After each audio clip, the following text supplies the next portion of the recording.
अस्सलामु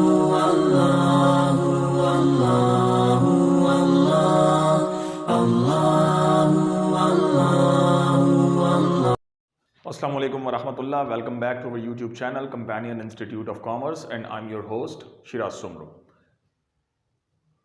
आपने first lecture के अंदर हाइपोथेसिस के बारे में डिटेल में हमने उसके बारे में बात की कि हाइपोथेसिस क्या है और क्यों इसे कैलकुलेट किया जाता है, रिसर्च में उसकी इंपॉर्टेंस क्या है, और उसे कैलकुलेट करने के जो स्टेप्स थे उसे भी हमने बखूबी डिस्कस किया था। उसके अंदर हमने 6 स्टेप्स को डिस्कस किया था। अब हमारे पास एक क्वेश्चन मौजूद है जो आप अपनी स्क्रीन के ऊपर यहाँ पे देख रहे होंगे।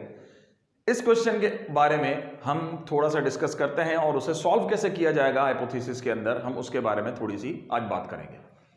सबसे पहले आप यहाँ पे एक क्वेश्चन देख रहे होंगे अपनी स्क्रीन के ऊपर। जो इस क्वेश्चन के अंदर वो आपसे ये कह रहा है कि एक मशीन है जिस मशीन को सेट किया गया है कि वो 500 ग्राम्स जो है स्टील बॉक्सेस जो है वो फिल करेगी, यानी कि एक बॉक्स जो होगा उसके अंदर जो मीन एवरेज आएगी एक बॉक्स की वो 500 ग्राम्स होगी।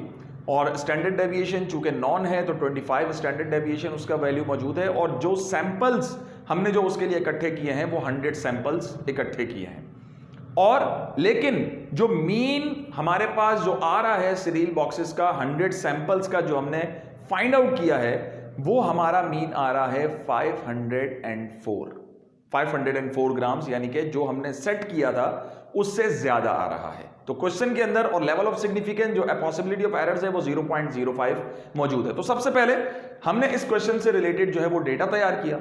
डेटा तैयार करने के लिए मीन आपके पास जो 504 जो पॉपुलेशन मीन यानी कि ओवरऑल मीन जो आपके पास आ रहा था, जो इस वक्त कंप्यूट हमने किया, दैट इज द 504 जो 100 सैंपल्स का आ रहा है।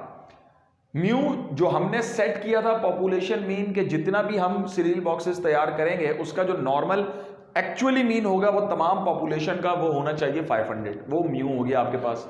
नंबर ऑफ सैंपल्स चूंकि हमने सिलेक्ट किए हैं 100 सैंपल्स के मुताबिक हम काम कर रहे हैं। स्टैंडर्ड डेविएशन गिवन है हमारे पास 25 ग्राम्स नोन है, और लेवल ऑफ सिग्निफिकेंस यानी कि अल्फा आपके पास मौजूद है 0.05। सबसे पहले हमने स्टेप 1 के अंदर नल हाइपोथेसिस और अल्टरनेट हाइपोथेसिस के बारे में, जो आपका पहला स्टेप था हाइपोथेसिस का, उसके बारे में हमने डिस्कस किया।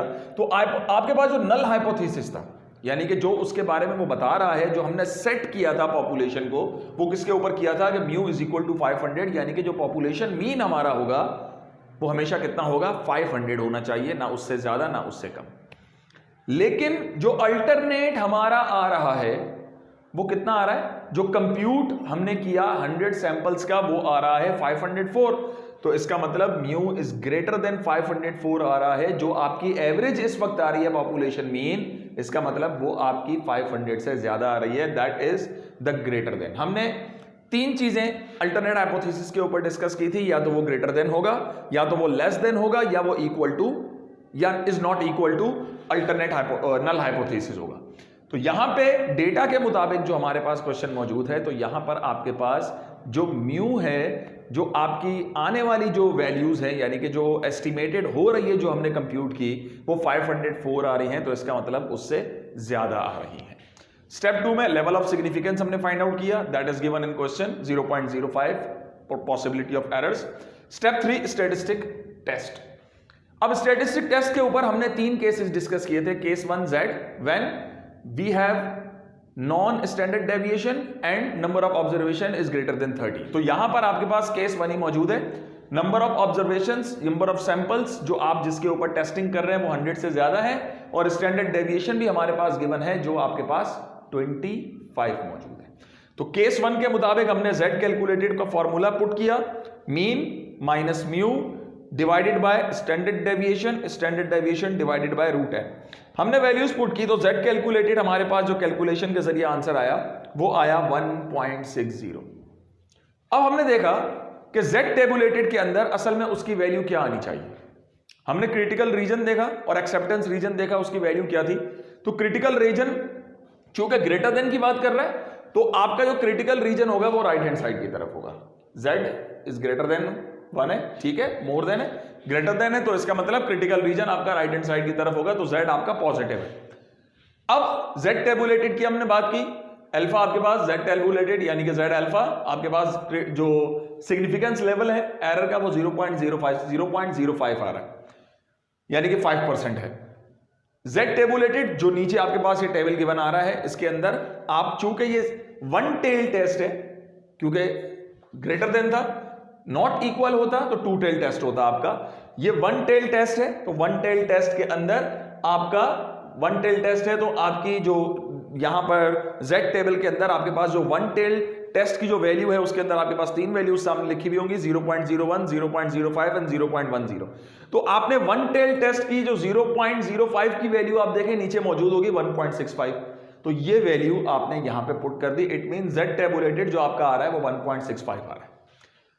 स्टेप नंबर 5 जो हमारा रिजेक्शन रूल होता है, नॉर्मली वो क्या होता है, कहते हैं नल हाइपोथेसिस के आप रिजेक्ट कर देंगे अगर आपका जो z कैलकुलेटेड है वो आपका z टेबुलेटेड से बड़ा होगा। लेकिन कंक्लूजन के अंदर हमने क्या लिखा, we accept the null hypothesis. हमने नल हाइपोथेसिस यानी कि जो वो बात कर रहा है कि जो मीन ज्यादा आ रहा है वो ठीक कह रहा है। क्यों ठीक कह रहा है, क्योंकि z कैलकुलेटेड जो हमने कैलकुलेट की वो 1.60 थी और जो z टेबुलेटेड आपकी वैल्यू आई वो वैल्यू आई आपकी 1.65। तो इसका मतलब यह हुआ कि z calculated is less than z tabulated, that the machine is overfilling the boxes. इसका मतलब यह हुआ कि मशीन वाकई बॉक्सेस को ओवरफिलिंग कर रही है। अगर आपकी वैल्यू z कैलकुलेटेड 1.60 होता और आपका z टेबुलेटेड 1.60 से कम होता, 1.5, 1.50, 1.55 कुछ भी होता, तो उस सिचुएशन के अंदर जो ये बात कर रहे हैं कि सीरियल बॉक्सेस की जो मशीन है फिल करने वाली, जो वो ओवरफिलिंग कर रही है, वो बात गलत हो जाती। लेकिन यहां पे जो वो बात कर रहा है वो बात ठीक कर रहा है। तो क्वेश्चन के अंदर आपको तमाम चीजें संभालना, जो सबसे ज्यादा इंपॉर्टेंट पार्ट है आपका क्वेश्चन का, वो आपने ये पार्ट को देखना है कि आपका ये पार्ट क्या कह रहा है। अल्टरनेट हाइपोथेसिस आपका क्या होगा, either it is greater than, less than और नॉट इक्वल। क्योंकि ग्रेटर देन होगा तो क्रिटिकल रीजन आपका राइट हैंड साइड पे होगा, लेस देन होगा तो क्रिटिकल रीजन आपका लेफ्ट हैंड साइड पे होगा। वन टेल टेस्ट होंगे, एक ही साइड पे एरर आने के चांसेस है, लेकिन अगर वो नॉट इक्वल है तो आपका क्रिटिकल रीजन दोनों साइड पे होगा। क्योंकि अगर वो दोनों साइड पे हुआ तो आपकी z टेबुलेटेड की वैल्यूज a/2 हो जाएंगी और उसकी टेबुलेटेड की वैल्यूज भी आप देखें, जो टेबल में आपने इससे पहले देखी होंगी, वो वैल्यूज टू टेल टेस्ट की वैल्यूज अलग है। तो इसी तरीके से आप इस क्वेश्चन को, हाइपोथेसिस के क्वेश्चन को इस तरीके से सॉल्व करें। उम्मीद है आपको हमारी ये वीडियो पसंद आई होगी, तो आप हमारे चैनल को सब्सक्राइब करें ताकि आप हमारे रेगुलर वीडियोस को जो है वो वॉच कर सकें और अपने क्यूरीज को क्लियर कर सकें। Thank you so much. अल्लाह हाफ़िज़।